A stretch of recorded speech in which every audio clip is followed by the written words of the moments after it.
Hello, my viewers, my YouTube family. Welcome back to my channel.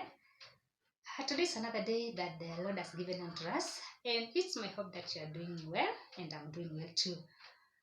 So, in my previous video, I had promised to be discussing with you some health conditions that I've realized that they are becoming a burden to our society. So, today I want us to discuss about a condition known as hypertension. When you look at hypertension, globally an estimated 26% of world population, that's approximately 972 million people, have hypertension. And the prevalence is expected to increase up to 29% by the year 2025. So I want us to look at this condition and discuss more about it so that we can know what we can do as human beings in order to prevent this increasing rate. So I'll start by defining the term hypertension. Hypertension is an elevated blood pressure of above 130 out of 90. That is systolic blood pressure of above 130 and diastolic blood pressure of above 90. And what you have to know is that the current clinical criteria for defining hypertensions are generally based on the average of 2 or more blood pressure readings in each of 2 or more outpatient visits. So, what you have to know is that hypertension is a lifelong disease requiring lifelong treatment. Now, let us look at types of hypertension, whereby we are going to put it into 2 classes, or we are going to divide into 2 types. There is what we call essential hypertension, or primary hypertension. That's type 1. In essential hypertension, we can say that the cause is usually unknown, and it accounts for 95% of hypertension. And the other one is secondary hypertension. In secondary hypertension, we can say that it's less common, and it accounts for 5% of hypertension, and it may be due to other rectifiable causes or consequences of other diseases or peripheral vasoconstrictions. So those are the 2 types of hypertensions that we are going to look in this topic, or we are going to discuss about in this topic. And from there, let's look at factors contributing to essential hypertension, or risk factors to essential hypertension. One is what we call genetic factors or family history. You'll find that in your family there is this history. Maybe your grandfather, your grandmother, or your mom, your dad had this condition, so you are at high risk of contracting the disease. And the other one is race. Hypertension is more common in black than the white. And another factor is age. Hypertension increases with age.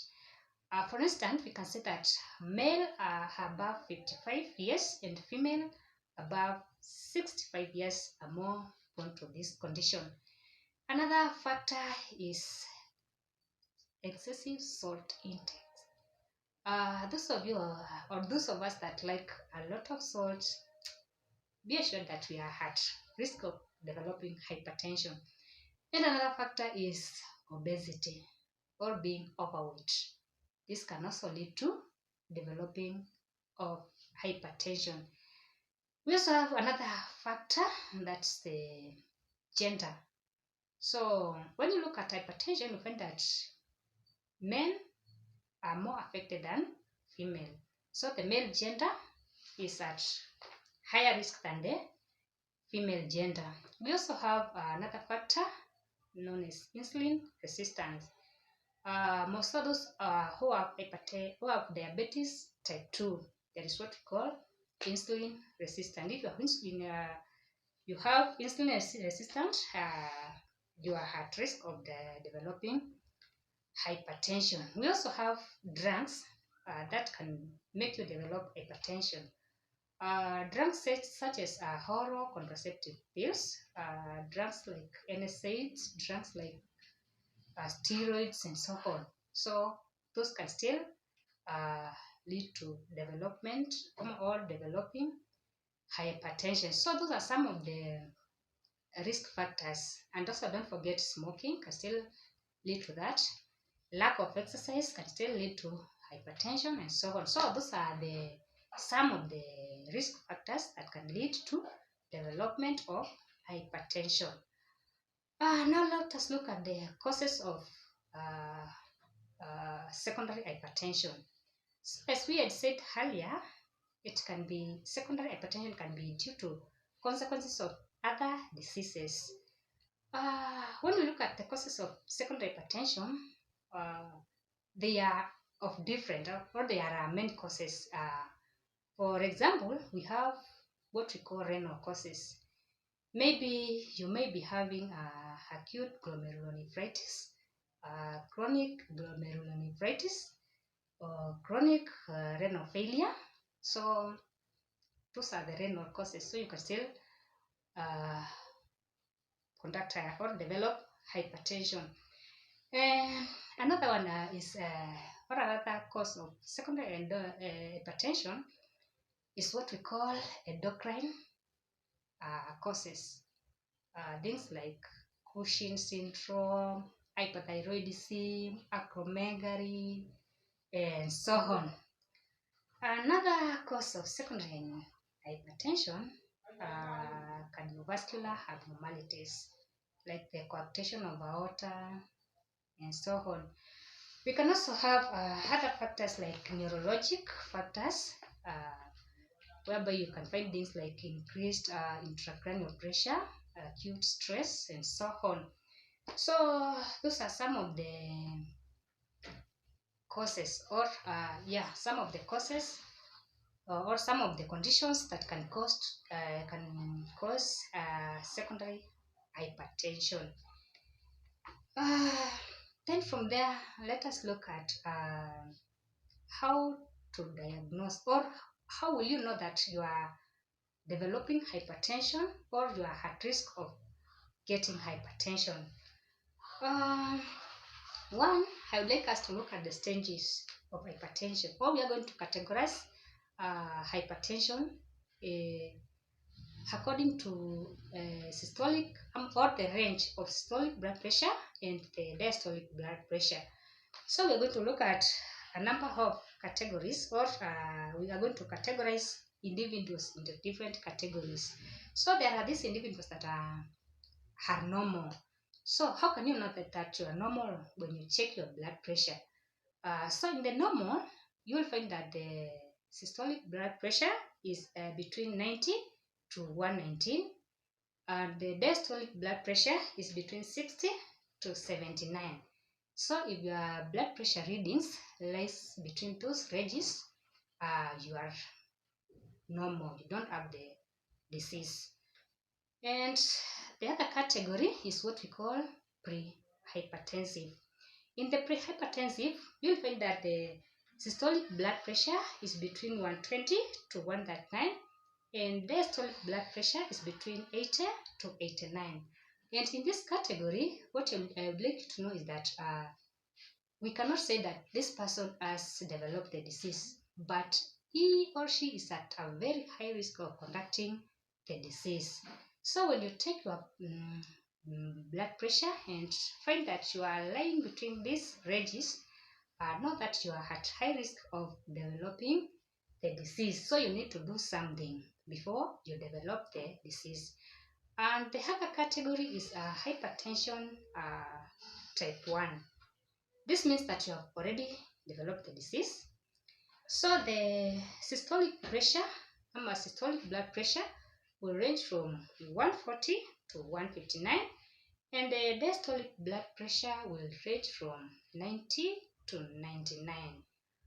And the last one is hypertensive or hypertension type 2 or stage 2. Those are stages, stage 1 and stage 2.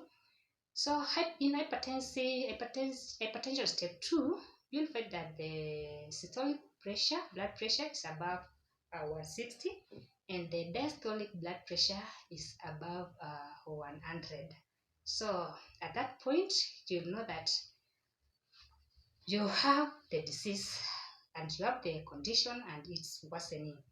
And before I go on, I would like to mention of there's something called a hypertensive crisis, whereby in hypertensive crisis you'll find that we have what we call hypertensive urgency and hypertensive emergency.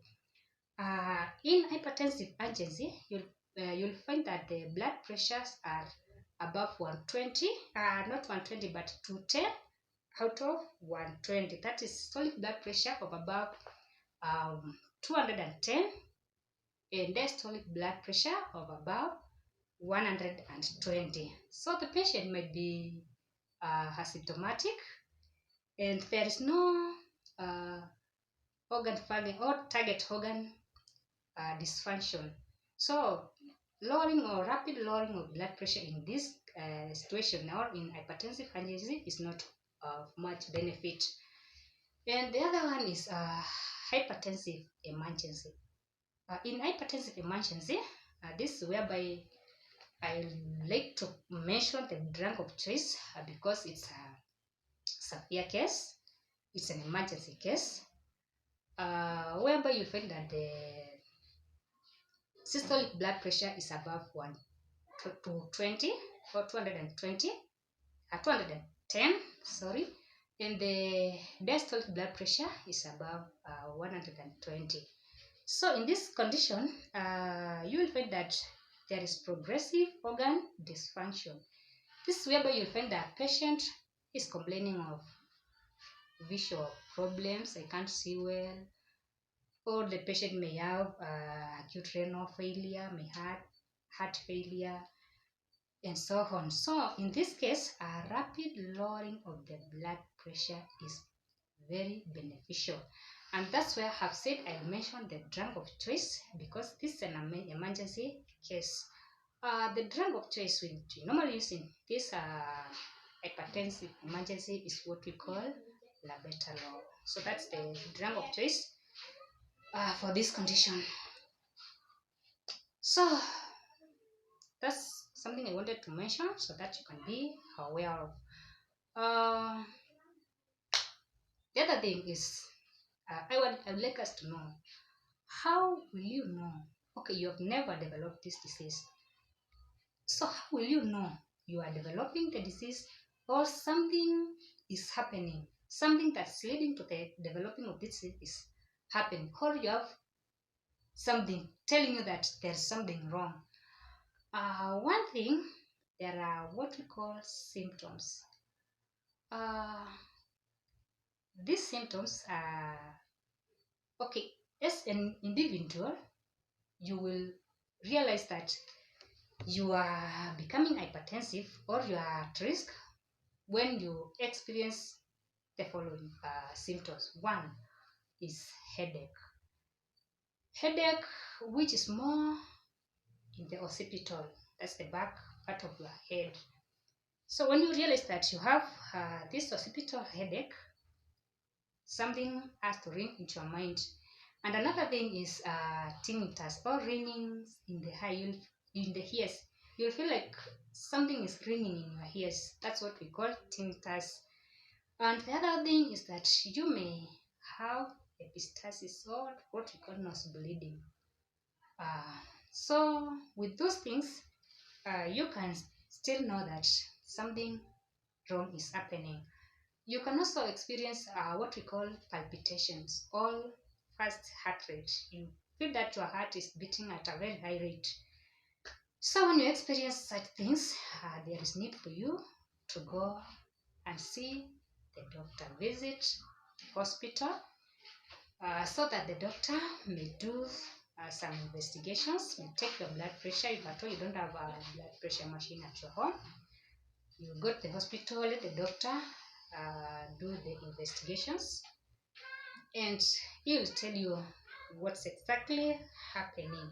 So in addition to those symptoms, there are those other precipitating factors that we had talked before when we were talking about causes of essential hypertension, like the oral contraceptives, like the hormonal replacement. Those of you that are on hormonal replacement, that's women, not men.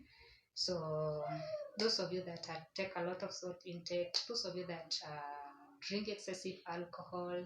So if you do all these things, or you are doing one of these things, and you experience the symptoms that we have talked about, uh, see the doctor. Go to the hospital and let the doctor check on you, do some investigations, and you'll be helped. So today I would like us to stop at that point, and in my next video we will be discussing on management of hypertension, especially because I said that I want to reach the community out there. I'm actually targeting on those of you that have not yet developed the disease. So what I'll be discussing majorly is what we can do if you don't have the disease, if you have not developed the disease.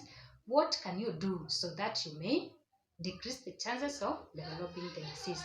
So in my next discussion, that's where I'll be basing my discussion, actually knowing what things we can do as human beings. I might quote some medication in the upcoming video, but mostly I've said that majorly I'll discuss more on non-pharmaceutical treatment of hypertension, because as I said in my previous video, I want to focus on those people out there in the community, out there in the society, those who have not yet developed the disease, so that we can see what we can do in order to decrease this increasing rate or to prevent it. So thank you guys for watching. I hope you have been blessed, and continue watching my videos and you will learn more, and I'm sure uh, it will be of great help to the society. Have a blessed evening, and may God bless you all. Thank you for watching.